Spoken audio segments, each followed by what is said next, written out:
आज हम लोग करने वाले हैं क्लास 11 इंग्लिश से स्नैपशॉट्स बुक से चैप्टर नंबर 1, जिसका नाम है the summer of the beautiful white horse और इसके राइटर है विलियम सरोयान। चलिए इस स्टोरी को शुरू करते हैं। सबसे पहले 2 लाइन का इंट्रोडक्शन है, उसको देख लेते हैं। This story is about 2 Armenian boys, 2 poor Armenian boys. तो ये स्टोरी 2 गरीब बच्चों का है जो कि अर्मेनियन है, और उस 2 बच्चों का नाम आपको याद कर लेना है। पहले का नाम है अरम और दूसरे का नाम है मुराद। तो 2 गरीब बच्चों का है। Who belong to a tribe, जो ऐसे ट्राइब से बिलोंग करते हैं। ट्राइब का मतलब होता है अ ग्रुप ऑफ पीपल जिनका लैंग्वेज सेम हो और कस्टम सेम हो, रीति रिवाज सब सेम हो, उसको बोलते हैं ट्राइब। तो ऐसे ट्राइब से बिलोंग करता है whose hallmarks are trust and honesty, और इस ट्राइब को हम लोग पहचानते हैं इनके ट्रस्ट के लिए और ऑनेस्टी के लिए। तो आइए देखते हैं इस स्टोरी को। और ये स्टोरी को नरेट कर रहा है ये अरम है 9 ईयर्स ओल्ड, 9 साल का बच्चा है और इस स्टोरी को ये नरेट कर रहा है। तो आइए देखते हैं।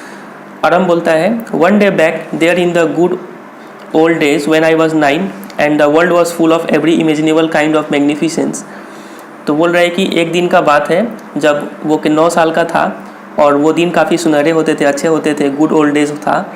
And the world was full of every imaginable kind of magnificence, और ये संसार जो था वो हर तरीके के खुशहाली से भरा हुआ था।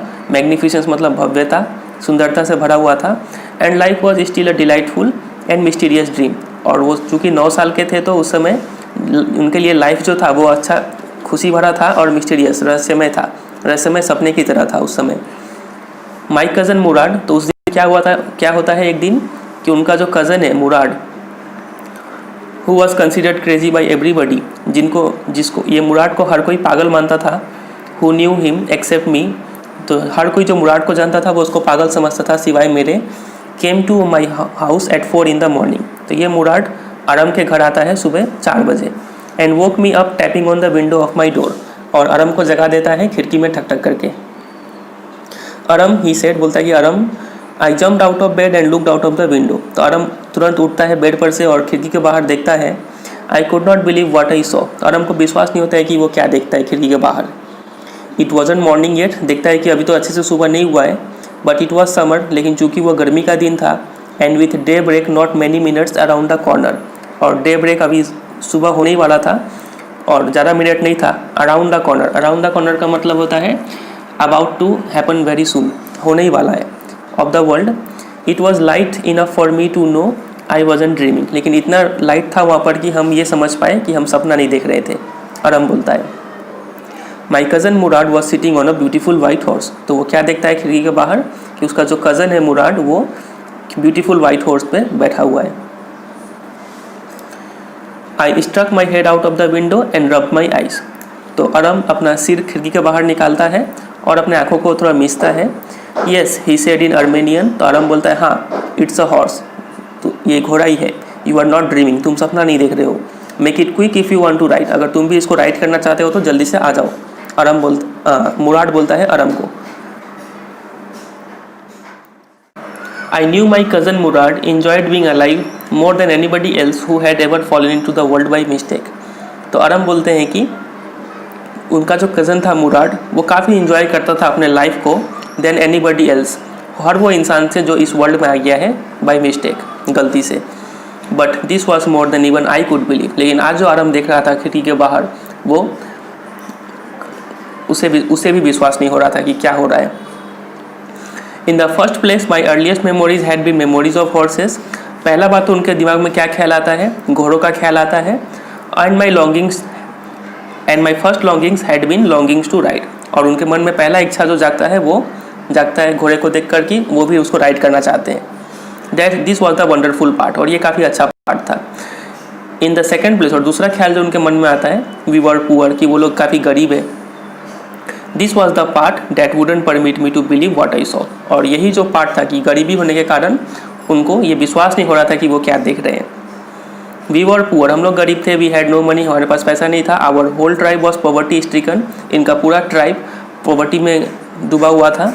Every branch of the Garoghlanian family was living in the most amazing and comical poverty in the world, तो घरोग्लेनियन फैमिली के जितने भी लोग थे, जितने भी ब्रांचेस थे, वो कहीं भी रहते हो वर्ल्ड में, वो एकदम बहुत ही ज़्यादा गरीबी में रह रहे थे। Nobody could understand where we ever got money enough to keep us with food in our bellies, और ये कोई भी समझ नहीं पा रहा था कि कैसे हमारे पास इतना मनी आ जाता था कि जिससे हम लोग अपना कम से कम पेट भर पाए। Not even the old man of the family, यहाँ तक कि फैमिली के जो ओल्ड मैन थे वो भी ये समझ नहीं पाते थे कि कैसे at the end of the day उनके पास इतना पैसा आता कहाँ से था कि वो लोग अपना पेट चला पाए। मोस्ट इंपॉर्टेंट ऑफ ऑल, और सबसे ज़्यादा इंपॉर्टेंट बात तो ये है, though we were famous for our honesty, ये लोग अपने इतना गरीबी होने का बावजूद भी अपने ऑनेस्टी के लिए काफ़ी फेमस थे। We had been famous for our honesty for something like 11 centuries. तो ये लोग अपने ऑनेस्टी के लिए कब से फेमस है? फॉर 11 सेंचुरीज, 1100 साल से अपने ऑनेस्टी के लिए फेमस है। Even when we had been the wealthiest family in what we like to think was the world, और जब ये लोग वर्ल्ड में सबसे वेल्थिएस्ट फैमिली भी हुआ करते थे तब भी ये लोग क्या थे? काफ़ी ऑनेस्ट थे। वी वर प्राउड फर्स्ट, सबसे पहले ये लोग अपने ऊपर गर्व करते थे।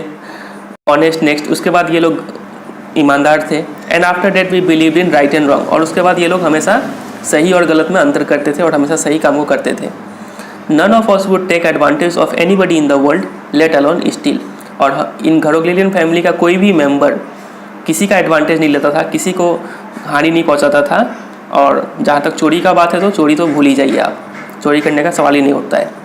Consequently even though I could see the horse so magnificent, तो इसी के यही कारण है कि भले ही अरम हॉर्स को देख पा रहे थे और वो हॉर्स इतना मैग्निफिसेंट, इतना सुंदर था। Even though I could smell it, Aram भले ही उस हॉर्स को स्मेल कर पा रहे थे, सूंघ पा रहे थे। सो लवली, इतना अच्छा सुगंध था उसका। Even though I could hear it breathing so exciting, यहाँ तक कि घोड़े का सांस लेने का उसका भी आवाज़ सुनाई पड़ रहा था, और इतना एक्साइटिंग, इतना एनर्जी से भरा हुआ था वो घोड़ा। I couldn't believe the horse had anything to do with my cousin Mourad, लेकिन फिर भी अरम को ये विश्वास नहीं होता है कि मुराद के पास वो घोड़ा आया कहाँ से, उस घोड़े का क्या लेना देना है मुराद से। एंड विथ मी और with any of the other members of our family, तो अरम बोलता है कि उस घोड़े का कोई लेना देना नहीं है उसके मुराद से, या फिर उस अरम से, या फिर उनके फैमिली के कोई भी मेम्बर से उस घोड़े का कोई लेना देना नहीं है। भले ही वो फैमिली के मेम्बर सोए हुए हों या फिर जगे हुए हों, उनका उस घोड़ा से कोई लेना देना नहीं है, क्योंकि ये लोग है इतना गरीब। Because I knew my cousin Murad could not have bought the horse, और मुझे पता है कि मेरा जो कज़न है मुराद वो घोड़ा तो खरीदा नहीं होगा। And if he couldn't have bought it, अगर वो खरीदा नहीं है, he must have stolen it, इसका मतलब तो वो चोरी किया होगा। And I refuse to believe he had stolen it, और मैं ये मानने से इनकार करता हूँ, मुझे ये विश्वास नहीं हो रहा है कि वो चोरी किया था। No member of the Garoghlanian family could be a thief, Garoghlanian family का कोई मेंबर चोर नहीं हो सकता है। I stared first at my cousin and then at the horse, तो पहले अरम कज़न को देखते हैं और फिर घोड़े को देखते हैं। There was a pious stillness and humour in each of them, तो दोनों में एक गंभीरता था, साइलेंट था, दोनों शांत खड़े थे और काफ़ी खुश थे दोनों।